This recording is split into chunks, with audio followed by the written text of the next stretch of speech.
C'est Christ au-dedans qui constitue le ministère et qu'il ne s'agit en définitive que de l'administration de ce trésor en faveur des autres. Christ révélé en nous représente une position spirituelle à laquelle nous sommes parvenus. Nous sommes au large. Nous avons franchi le Jourdain pour entrer dans le pays de la promesse. Vous vous souvenez qu'au moment où le peuple d'Israël allait entrer en Canaan, il eut deux répartitions du territoire qui se distinguent l'une de l'autre, par les considérants qui les inspirèrent. Tandis que sous Josué, il eut 9 tribus et demie qui devaient se partager le pays au-delà du Jourdain. Il eut 2 tribus et demie qui obtinrent de Moïse d'avoir leur héritage en deçà du Jourdain. Moïse accéda à leur demande, bien qu'elle ne correspondît pas au plan supérieur que Dieu avait formé pour eux. Tous les autres eurent leur héritage au-delà du Jourdain, dans la terre promise proprement dite. Il y avait là une question de plénitude. Pour les premiers, l'héritage avait quelque chose de partiel, dans ce sens qu'ils prenaient possession du pays sans traverser le Jourdain, ce fleuve représentatif d'une étape enfin franchie. Ils étaient tenus cependant, de par un ordre de Moïse, à accompagner les 9 tribus et demie de l'autre côté, quitte à revenir ensuite.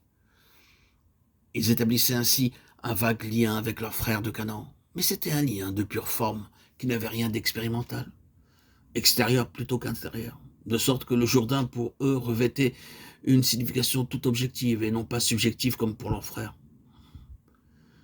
Or, le Jourdain, comme on l'a souvent fait remarquer, représente l'ensemble de l'œuvre accomplie par le Seigneur Jésus sur la croix, tout ce que signifie sa mort, sa mise au tombeau et sa résurrection. Vous pouvez en bénéficier objectivement sans pour cela perdre votre héritage. Mais si le Jourdain représente une expérience réelle dans votre vie, vous avez un héritage bien meilleur. Les 2 tribus et demie, c'est-à-dire ceux qui ne se sont pas préparés à franchir le Jourdain, n'ont que les avantages objectifs, ce que Christ a fait pour eux. Tandis que les autres qui ont traversé le Jourdain bénéficient non seulement de tout ce que Christ a fait pour eux, mais aussi de ce qu'il a fait en eux. Le salut dont nous jouissons n'est pas seulement un acte tout extérieur, un fait accompli, c'est une expérience intérieure qui nous fait entrer dans la terre promise et posséder notre héritage dans sa plénitude. Il vaut toujours mieux avoir le Jourdain avec tout ce qui représente entre ses ennemis et soi. Voilà pour l'Ancien Testament. Dans le Nouveau, l'Épître aux Romains nous offre une autre image de la même réalité. Romains 7 nous montre la situation des 2 tribus et demi. Un jour, on se sent en sécurité, mais le lendemain, on est de nouveau tout ébranlé. C'est au-dedans que la question a besoin d'être réglée. On se réjouit de ce que le Seigneur a fait, mais on se rend compte qu'on a besoin de quelque chose de plus. Et ce qu'il nous faut, c'est que tout ce qui a été fait pour nous soit maintenant fait en nous. Nous sommes là, en pays, plein pays de la promesse. Et Romains 8 nous conduit tout droit à l'Épître aux Éphésiens et à celle aux Colossiens, ces lettres qui nous parlent de la plénitude de notre héritage en Christ, qui est le cœur même de notre Canaan spirituel, de notre terre promise.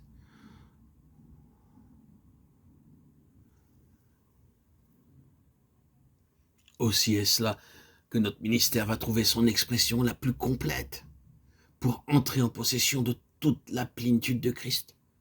Il faut que nous soyons de l'autre côté du Jourdain. C'est l'élément fondamental de ce ministère particulier. Et ce ministère ne peut s'exercer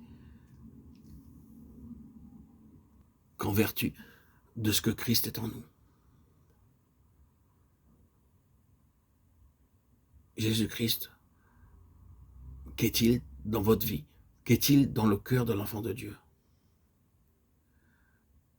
Souvenez-vous, votre ministère sera efficace suivant ce que Christ est pour vous et en vous. Et Dieu ne peut pas sortir de cette norme. Tout ce que nous croyons pouvoir inclure de plus dans le terme ministère reste en dehors de la pensée de Dieu.